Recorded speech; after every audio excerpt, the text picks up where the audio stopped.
السلام عليكم ورحمة الله وبركاته. ازيكم يا حبايبي، عاملين ايه؟ شكرا على كل سأل عليا وانا تعبانة. صلوا على النبي يا جماعة. نبتدي الحكاية. واحدة بعتلي بتقول ان هي اختها اتطلقت، وهي كان عندها شقة زيادة في بيتها، فجوزها قال لها هاتيها تقعد عندنا هي وعيالها لفترة مؤقتة لحد ما تشوف دنيتها فيها ايه، وهي تأجر شقة وتعيش فيها. بتقول وجبت اختي فعلا وكانت مبسوطه، بقالها سنه قاعده في الشقه. قلت له مفيش مشكله وجوزي كويس واهلي بيحبوها وبيحبهم ومفيش مشاكل ولا في اي حاجه. فبتقول دلوقتي اخته في مشاكل بينها وبين جوزها، فبيقول لها خدي بالك اختي لو اتطلقت او جرى لها حاجه، لو حصل حاجه اختك تمشي واختي تيجي تقعد.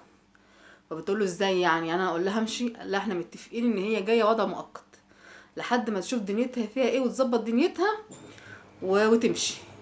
وانا ما اتكلمتش وساكت. لكن اختي لو اتطلقت مش هرمي اختي، واختي الاولى اللي تقعد في الشقه.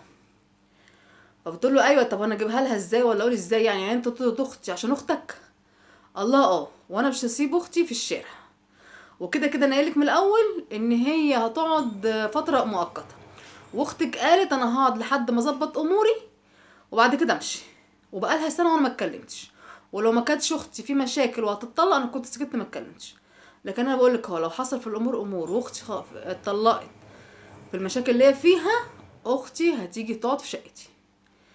فبتقولي اتضايقت واتخانقت معاه وزعقت، طب انا اقول لها ايه؟ طب انا اعمل ايه؟ او مش عارفه انا اعمل ايه بصراحه. يعني انا شايفه ان انتي بجحة قوي. انتي هو جايبها على اساس انها تقعد فتره مؤقته لحد ما تظبط امورها وتجيب شقه وتستقر. بقالها سنه ما استقرتش؟ لا طبعا، ده استحاله. واخته حقها، ده بيته. يعني ايه اجيب امشي اختي عشان اخته؟ اخته اولى. وهو قالك من الاول انا اختي لو حصل في الامور امور هجيبها، اختي مش هرميها في الشارع، وهو عنده حق.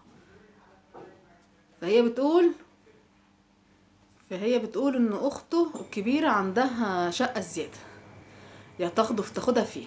فهو بيقول لها لا، انا اللي اولى باختي. وهو عنده حق، انت اللي شايفاكي بجحة يعني صراحه.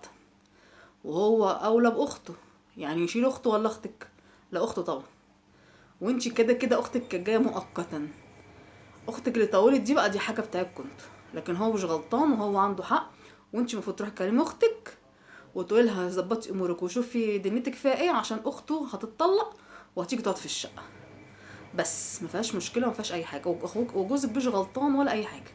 انت اللي بتبقى عايزه تبدي اختك عن اخته، وما ينفعش. وانت اللي غلطانه وشو.